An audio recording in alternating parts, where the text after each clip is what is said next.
Surgical strike की बात करते हैं कि हमने इतने लोग मार गिराए,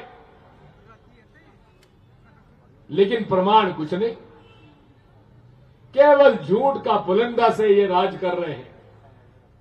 मैं आपसे कहना चाहता हूं, ये देश सबका है। आदरणीय हमारे अखिल भारतीय कांग्रेस कमेटी की महामंत्री श्रीमती रजनी पाटिल जी, संसद सदस्य आदरणीय जयराम रमेश जी, हमारे पूर्व केंद्रीय मंत्री तथा एआईसीसी के आदरणीय महामंत्री महोदय, हमारे शेर जम्मू भाई रमन भल्ला जी, हमारे मंच पे विराजमान आदरणीय मोलाराम जी, आदरणीय चिप साहब, आदरणीय ताराचंद जी, आदरणीय हमारे पीरजादा साहब, हमारे पुराने लीडर हैं, हमारे पास रविंद्र शर्मा जी और हमारे मेरा बच्चा समान है, इनके पिता मेरे साथ मंत्री रहे, ये भी मंत्री हुए, कमलेश्वर पटेल जी, और उपस्थित सभा हमारे जम्मू के आदरणीय बहनों और भाइयों।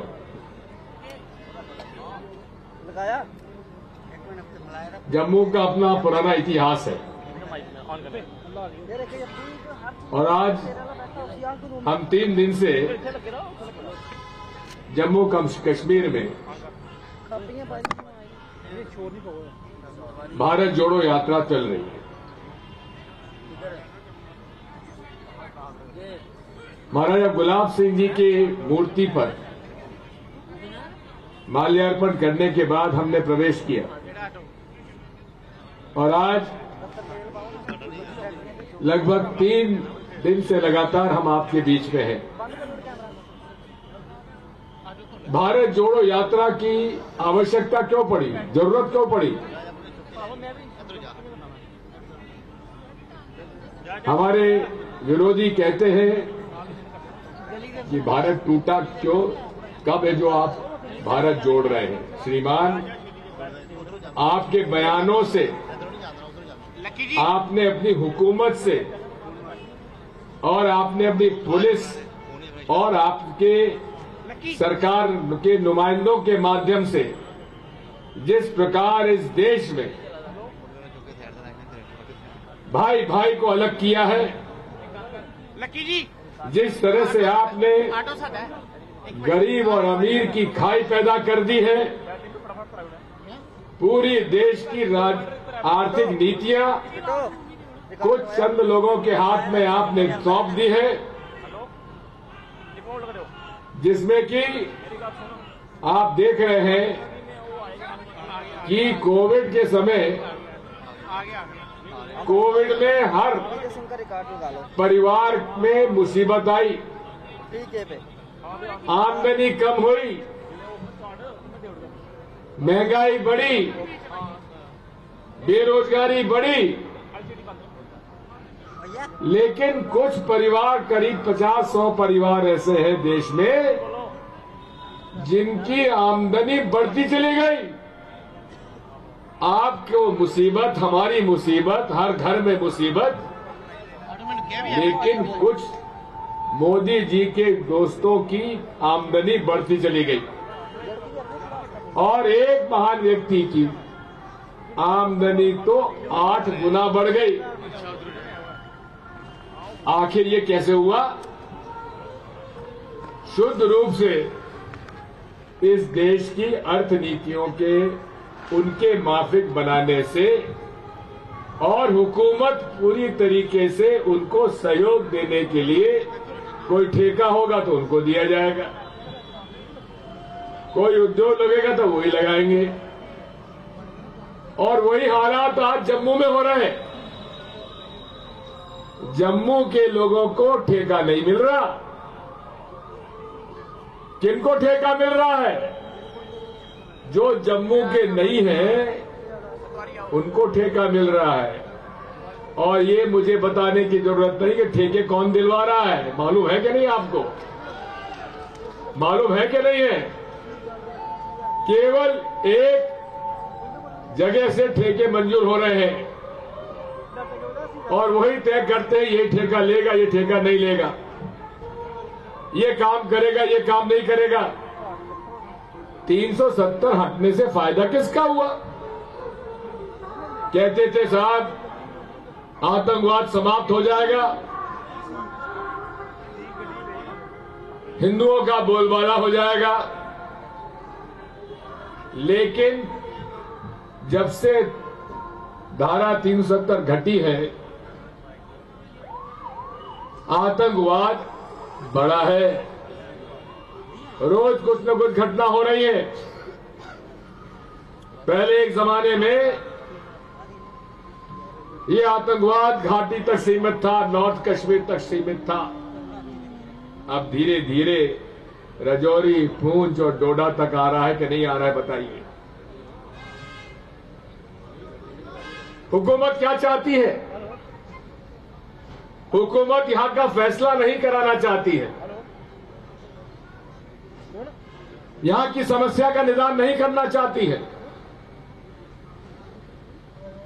ये समस्या कायम रखना चाहती है ताकि कश्मीर फाइल्स जैसी सिनेमा बनते रहे, पिक्चरें बनती रही और लोगों में, हिंदू मुसलमानों में नफरत फैलाती रहे। ये हो रहा है कि नहीं हो रहा है? कभी आपने देखा कोई प्रधानमंत्री किसी फिल्म का प्रचार करने गया? लेकिन नरेंद्र मोदी कश्मीर फाइल्स की प्रचार करने के लिए जरूर गए। बात वही है। आज भारत जोड़ो यात्रा की आवश्यकता इसलिए पड़ी, उदयपुर में हमारा चिंतन शिविर हुआ था, वहां ये फैसला हुआ, सोनिया गांधी जी ने घोषणा की कि आप को हम आह्वान करते हैं कि पूरे देश में जो लोगों में नफरत का जहर बो दिया गया है, जो अमीर गरीब की खाई बढ़ती जा रही है, जो महंगाई बढ़ती जा रही है, जो हुकूमत अन्याय और अत्याचार में लगी हुई है, संविधान को समाप्त किया जा रहा है, ऐसे वक्त में हमें भारत जोड़ो यात्रा निकालना चाहिए। जब भारत जोड़ो यात्रा का फैसला हुआ तो यही भारतीय जनता पार्टी के प्रचारक लोग, आरएसएस के प्रचार करने वाले लोग कहते थे कि ये सब नाटक नौटंकी है, ये चल नहीं पाएंगे, ये बीच में छोड़ के चले जाएंगे। फिर कहने लगे कि इन्होंने तमिलनाडु कन्याकुमारी से इसलिए शुरुआत की है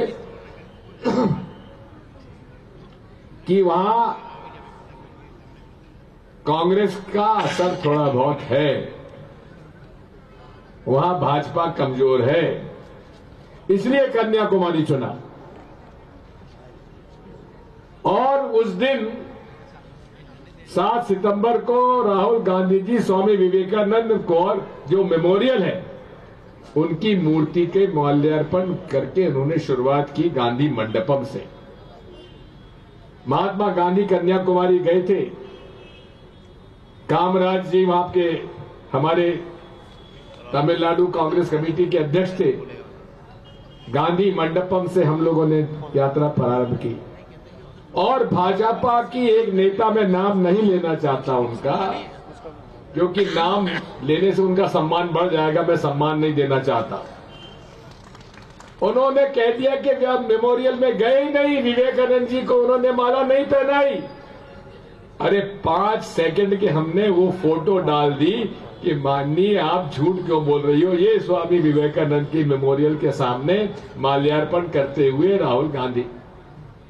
झूठ फैलाने में इनसे बड़ा कोई उस्ताद मैंने जीवन में नहीं देखा। झूठे व्हाट्सएप पर खबरें फैलाने में इनसे बड़ा मैंने उस्ताद नहीं किया। ये तो केवल इनके सामने एक ही बात है, झूठ बोलो, जोर से बोलो, बार बार बोलो, हमेशा बोलते रहो। धीरे धीरे लोग समझते हो सकता है ये जो कह रहे हैं सही हो सकता है, और इसी में उन्होंने देश की हुकूमत हासिल कर ली। हर चीज में हिंदू मुसलमान, कोई घटना हो जाए तो हिंदू मुसलमान, और उसके बाद हमारी डिबेट भी ऐसी होती है। एक पाकिस्तान का कोई नुमाइंदा बैठ जाता है जो हमको गाली देता है, और कुछ हमारे आरएसएस के लोग बैठ जाते हैं, वो उनको गाली देते हैं। लेकिन नरेंद्र मोदी जी, नवाज शरीफ साहब के घर में शादी होती है तो वहां जरूर पहुंच जाते हैं बिना बुलाए। ये क्यों है भाई? अगर आपको पाकिस्तान से इतनी नाराजगी है तो आप बिना लोगों को बताए आप नवाज शरीफ साहब के घर में शादी में क्यों पहुंच गए? डॉक्टर मनमोहन सिंह जी की पैदाइश पाकिस्तान की थी, लेकिन वो तो प्रधानमंत्री के रूप में कभी पाकिस्तान नहीं गए। लेकिन इन्होंने केवल पूरे देश में ये सब बातें की। पुलवामा की घटना हुई, 40 से ज्यादा हमारे सीआरपीएफ के लोग मारे गए। क्यों मारे गए? सीआरपीएफ के लोगों ने, डायरेक्टर ने मांग की थी कि सेंसिटिव जोन है, इन सीआरपीएफ के जवानों को हवाई जहाज से श्रीनगर से दिल्ली भेजा जाए। लेकिन मोदी जी ने मना कर दिया। क्यों मना कर दिया? पुलवामा जो कि पूरे तरीके से टेररिज्म का एक केंद्र बन चुका है, वहां हर गाड़ी की चेकिंग होती है। वहां एक स्कॉर्पियो गाड़ी उल्टी दिशा से आती है, उसकी जांच पड़ताल क्यों नहीं हुई? और जांच पड़ताल भी नहीं हुई, और उसके बाद वो आके टकराती है और हमारे 40 सीआरपीएफ के जवान शहीद हो जाते हैं। आज तक उस घटना की जानकारी न संसद में उन्होंने पेश की, न जनता के सामने रखी। सर्जिकल स्ट्राइक की बात करते हैं कि हमने इतने लोग मार गिराए, लेकिन प्रमाण कुछ नहीं, केवल झूठ का पुलिंदा से ये राज कर रहे हैं। मैं आपसे कहना चाहता हूं, ये देश सबका है। आज हमसे कहते हैं हिंदुओं एक हो जाओ, हिंदू एक हो जाओ, हिंदू धर्म खतरे में है। अरे जनाब, 500 साल के मुस्लिम हुकूमत में हिंदू धर्म खत्म नहीं हुआ तो अब कैसे हो जाएगा? 100-150 साल का ब्रिटिश ईसाइयों का राज रहा, तब हिंदू धर्म खत्म नहीं हुआ तो अब कैसे हो जाएगा? अरे हम हिंदू हैं।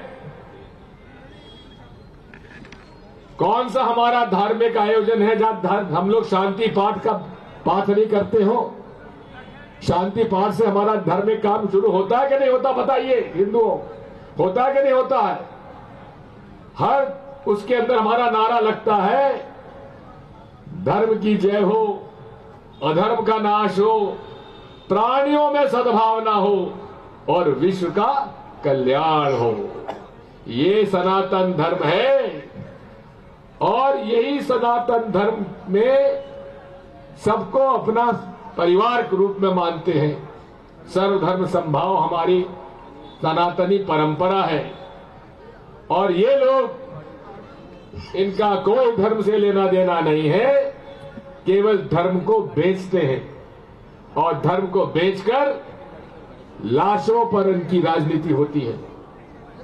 इसलिए हम लोग भारत जोड़ो यात्रा आज हम लोगों ने प्रारंभ की है। स्वामी विवेकानंद जी ने क्या कहा है? उन्होंने कहा है ये सारे धर्म, आप उनका शिकागो में जो उनका भाषण हुआ था वो पढ़कर देख लीजिए। उन्होंने कहा था हर धर्म मानवता की शिक्षा देता है। हर धर्म के रास्ते अलग अलग हो सकते हैं लेकिन मंजिल सबकी एक है। जिस तरह से छोटी छोटी नदियां आकर जाकर समुद्र में मिल जाती है, उसी प्रकार से हर धर्म हमको इंसानियत के रास्ते पर ले जाती है और इंसानियत ही हर धर्म का मूल सिद्धांत है। आप मानते हैं कि नहीं मानते इस बात को? मानते हैं तो जरा ताली बजा के दिखा दो जरा। इंसानियत ही धर्म है, चाहे सनातन धर्म हो, चाहे इस्लाम हो, चाहे सिख धर्म हो, चाहे ईसाई धर्म हो। तो यही इंसानियत को जो तोड़ने का ये प्रयास करते हैं, ये भारत जोड़ो यात्रा उसके लिए है। महंगाई बढ़ी है, कुकिंग गैस के दाम बढ़े, बाकी डिटेल में वो आपको बताएंगे। मैं तो इतना ही कह सकता हूं कि आज इस देश में तरक्की तभी होगी जबकि हिंदू, मुस्लिम, सिख, ईसाई जिन्होंने मिलकर इस देश को आजादी दिलाई, वो पारिवारिक रूप से एक दूसरे को गले लगाएं।